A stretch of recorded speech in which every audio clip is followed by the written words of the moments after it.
Bonjour, c'est Gilles sur boursicoté.com. Voici l'analyse technique du CAC 40 en intraday pour cette journée du vendredi 9 octobre 2015. Avec aujourd'hui une séance qui se place dans la continuité des précédentes, puisqu'avec une ouverture ici au-delà de la zone des 4733, on est vite venu consolider ce matin du côté des 4700 avant de revenir ici tester cette zone. Alors pour mémoire, cette zone est une zone majeure sur la vue moyen terme et même daily. Alors on va passer en 4 heures pour visionner, voilà. On le voit bien ici, donc depuis cette baisse qui avait connu son point bas au 24 août, le point haut ici s'est inscrit à 4733 points, et sur un retour ici à la hausse, on attend une éventuelle rupture de cette zone pour valider cette figure ici, qui nous donnerait un double bottom. Donc là on est en attente. Si cette zone n'est pas validée, on reste dans un biais neutre, puisqu'on le voit ici, on a du coup deux points hauts sensiblement équivalents et deux points bas sensiblement équivalents aussi. Donc on est un petit peu sur, je dirais, un point majeur, dans le sens où si on casse cette zone d'une manière significative, on réoriente la tendance moyen terme à la hausse, alors que dans le cas contraire, on reste dans un biais neutre. Donc, pour l'instant, on est en phase de test de cette zone-là. Comme je vous l'indiquais, donc on l'a testé ce matin, on l'a testé hier. Voilà, on sent bien que les attaques ici se multiplient. Et d'ailleurs, on a presque ici une tasse avec anse qui se présente. On ne validera pas cette figure pour toute cette partie ici qui est vraiment un peu trop biscornue pour vraiment valider une tasse, mais on sent que dans la psychologie du marché, on a envie de venir tester cette zone pour voir si cela pourrait impulser un mouvement haussier plus pérenne d'un point de vue de la tendance moyen terme. Pour ce qui est des indicateurs court terme, donc on a marqué une forte phase de surachat ici sur l'attaque de cette zone des 4733 points, donc par rapport à l'importance de cette résistance, la configuration était bien trop haute. Donc on est venu consolider, donc on revient bien ici. Petite phase ici de retournement sur un contact légèrement appuyé avec la moyenne mobile 20 exponentielle, et on revient sur cette zone comme résistance. Donc la zone à surveiller clairement cet après-midi, c'est tout simplement cette zone-ci. Alors c'est pas parce qu'on la cassera qu'on ira directement rechercher les points hauts significatifs de l'année, mais cela pourrait redonner un élan haussier donc à cette dynamique moyen terme.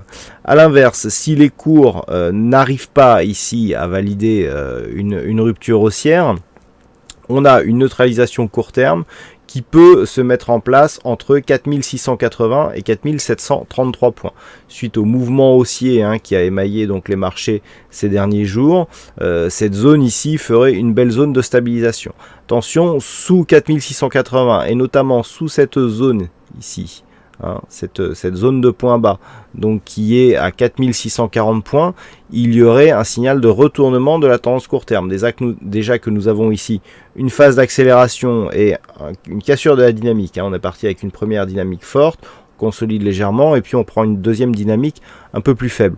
Là, on a l'impression qu'on est déjà dans une phase de neutralisation. Par contre, si on casse ici cette zone, donc cette zone de point bas ici qui se situe à 4643 points, là on pourrait réimpulser un mouvement baissier, puisque nous aurions une succession de points hauts quasi horizontales et des points bas qui enfoncent les précédents. Donc ça, c'est un signal de retournement. Donc à surveiller donc cette zone des 4600, alors 40-45 points, c'est une zone de support. On a trois zones à surveiller donc cet après-midi pour simplifier. 1 à la hausse, la zone des 4733. Une cassure de cette zone validerait une poursuite du mouvement haussier suite à une petite pause. Zone de neutralisation, alors neutralisation confortable si j'ose l'appeler ainsi, 4680-4733, première alerte baissière sous 4680, mais validation donc d'un éventuel retournement ici sur 4600, allez on va arrondir à 4645, sous cette zone il pourrait y avoir des signaux baissiers qui vont apparaître. Voilà donc ce que l'on peut dire sur cette analyse technique du CAC 40. Cet après-midi, en termes de statistiques, ça sera peut-être moins mouvementé que d'habitude. À 14h30, donc, nous aurons des indices de prix à l'importation. Et puis à 16h, il y aura des chiffres sur les stocks des entreprises américaines qui pourront donc avoir une importance moyenne sur l'évolution des marchés, tant sur les indices que sur l'évolution de la paire de devises, enfin des paires de devises à composante dollar. Donc 14h30, donc la première stat sur les indices de prix à l'import, et 16h la statistique sur les stocks d'entreprise. Voilà donc ce que l'on peut dire sur cette analyse technique du CAC 40. Je vous souhaite une bonne séance, bonne chance dans vos prochains trades, et on se retrouve dès ce soir pour d'autres analyses techniques sur le site boursicoté.com. Et n'oubliez pas à 15h le webinaire consacré aux étoiles, donc étoiles du soir, étoiles du matin, et j'aurai le plaisir en même temps de vous présenter un petit expert que je viens de finir de développer, qui me permettra d'illustrer l'efficacité de ces figures chartistes. Donc je parle des étoiles du matin et des étoiles du soir, que ce soit en daily ou en intraday. Voilà, bonne séance à tous et à tout à l'heure.